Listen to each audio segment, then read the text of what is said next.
అంగాలు, రాజ్యాంగానికి సంబంధించిన 4 అంగాలు ఇంకా ఆంధ్ర చేతుల్లో ఉన్నాయి. తెలంగాణకు రాలేదు, వచ్చే అవకాశాలు కనిపిస్తలేవు.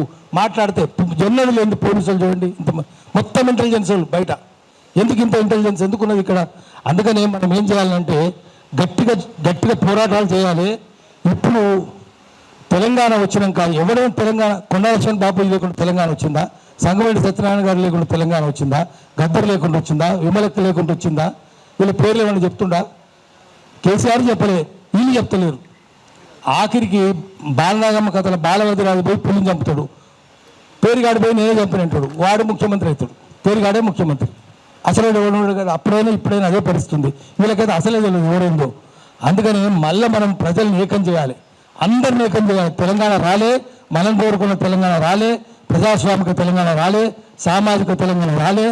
దొంగలే మళ్ళీ ఆంధ్ర దొంగల చేతుల్లో ఇక్కడ ఉంది, ఇది ఉంది. కాబట్టి మళ్ళీ మనం చేయాలి, చేసి పోరాటాలు చేసి మళ్ళీ తెలంగాణ చేయాలి. ఎవరిని ఆందోళన ఇట్లా వచ్చి అంటే పవన్ కళ్యాణ్ లాంటి వాడిని ఆ తెలంగాణ రాకుండా చేయాలి, హైదరాబాద్లో అడుగు పెట్టకుండా చేయాలి. చంద్రబాబు నాయుడు కూడా పెట్టదు, పవన్ కళ్యాణ్ కూడా పెట్టదు. ఎట్లా పెడతావు రాను అనాలి. విగ్రహాలన్నీ ఆంధ్రలోనా?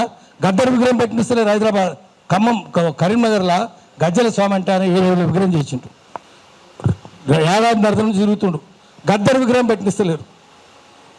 హైదరాబాద్లో అంబేద్కర్ విగ్రహం పెట్టినిస్తలేరు, హైదరాబాద్లో కూడా పెట్టినిస్తలేరు. కానీ ఆంధ్రలో బొమ్మలు అయితే వస్తాయి. రోషయ్య అడ్డుకున్న రోషయ్య విగ్రహం ఉంటుంది. ఎస్పీ బాలసుబ్రహ్మణ్యం వాడు ఏం పాటలు పాడిన అన్ని బూతు పాటలే. నీ అదనం మీద మందారా, నీ నడుము మీద వడ్డానా అని ఇటువంటి బూతు పాటలు పాడినోడు వాందా పెడతారు. చివరికి ఎన్టీఆర్ది కూడా పెడుతున్నారు, రేపు చంద్రబాబు కూడా పెడతారు, లోకేష్ కూడా పెడతారు, పవన్ కళ్యాణ్ కూడా పెడతారు విగ్రహాలు ఇక్కడ. కానీ తెలంగాణలో మాత్రం పెట్టినారు.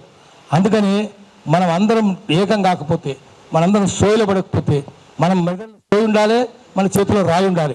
అప్పుడే వాళ్ళకి బుద్ధి వస్తుంది. వాడు లూటు చేస్తూనే ఉండు, మనం లాఠీ లేపాలి. దానికోసం అందరం ఏకం చేద్దాము. ఏకం చేసి ప్రజల్ని చైతన్యం చేద్దాం. దాన్ని సోషల్ మీడియానే వాడుకుందాం. సోషల్ మీడియా అన్సోషల్ మీడియా మనకు వద్దు, అవి వద్దు మనకు. సోషల్ మీడియాని వాడుకొని ప్రజల్ని చైతన్యవంతం చేద్దాం. నువ్వు ఎట్లా అరెస్ట్ చేస్తావు? నాగేశ్వరరావుని అరెస్ట్ చేసే అర్హత ఉందా?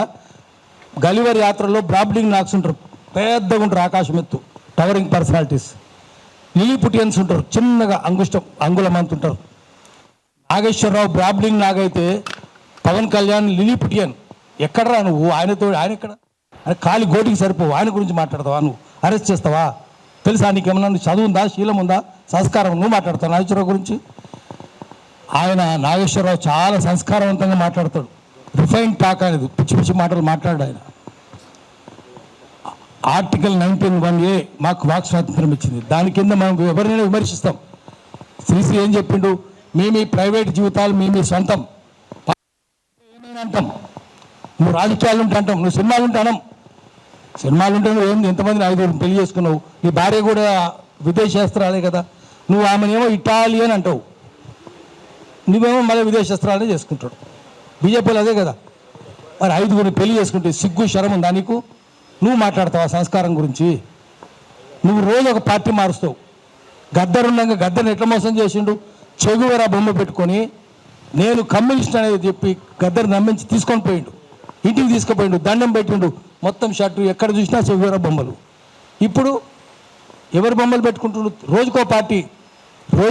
ఎక్కడ జిదర్ హరి ఉదర్ చరి, ఎక్కడ పచ్చకుంటే పసులు అక్కడ మేస్తాయి. నువ్వు పశువే కదా. ఎక్కడ ఏ కొమ్మ మీద పండు ఉంటే ఆ కొమ్మ మీద దూకుతాయి కోతులు. నువ్వు కోతువే కదా.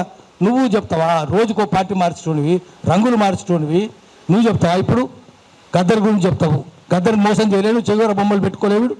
పెట్టుకొని ఇప్పుడు ఏం చేస్తున్నాడు? ఎన్టీ రామారావు బొమ్మలు పెట్టుకుంటున్నావు, రోజుకో కథ పడుతున్నావు, చంద్రబాబు బొమ్మలు పెట్టుకుంటున్నావు. మరి మనం ఏమనాలంటే, మేము ఉన్నదినట్టు చెప్తే 2-4 గంటలు జైలు నోళ్ళు తెరుస్తాయి, గుండ్రాలు విసురుతానన్నాడు. నాగేశ్వరరావు ఏం చెప్తున్నాడు? ఆయన పాపం అమాయకంగా 2-4 అంటుండు. అంటే నేను జైలు పెడతామంటున్నాడు, అరెస్ట్ చేస్తామంటుండు. ఇంత దౌర్జన్యం ఎందుకు? అందుకని మనం ఏం చెప్పాలంటే, తెలంగాణ వచ్చినాక తెలంగాణలో తెలంగాణ రాజ్యం ఉందా? ఇప్పుడు మీడియా వాళ్ళు ఉన్నారు, మీడియా